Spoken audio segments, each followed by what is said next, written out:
చదువు యొక్క గొప్పతనం తెలుసుకుందాం. పూర్వకాలంలో పేద ధనిక తేడా లేకుండా గురుకులాల్లో చదువుకున్నారు. గురువు దగ్గర కూర్చొని విద్య ఆచారం అన్నీ నేర్చుకునేవారు. పుస్తకం కన్నా జీవితం పెద్ద గురువు మన అందరికీ.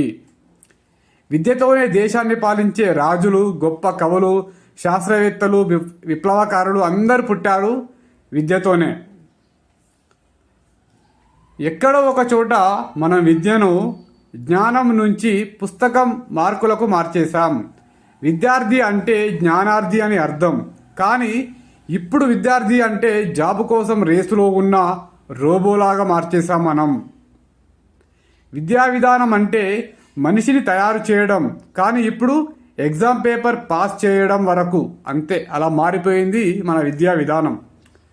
చిన్నతనంలోనే పిల్లలకు ర్యాంకు మిషన్లుగా మార్చేసిన ఈ corporate schools, smart class rooms, AC బస్సులు, ఇంగ్లీష్ మీడియం చదువులు ఇవన్నీ చూడడానికి బాగుంటాయి.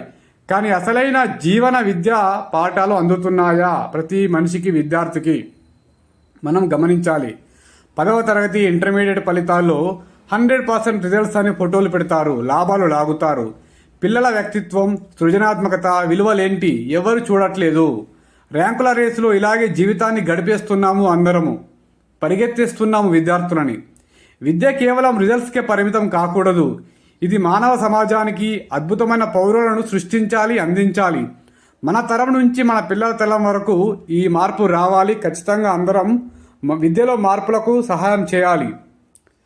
విద్యలో మార్పు ఒకరితో రాదు. తల్లిదండ్రులు, ఉపాధ్యాయులు, విద్యార్థులు అందరూ కలిసి రావాలి.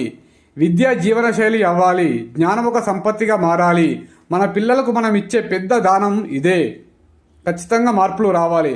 ఈ మార్పులకు అందరం చిన్న భాగం తోడవుదాం. ఈ వీడియోని షేర్ చేయండి. మీరు చేసే ఈ షేర్ మార్పునకు మొదలు. మనం పుట్టించిన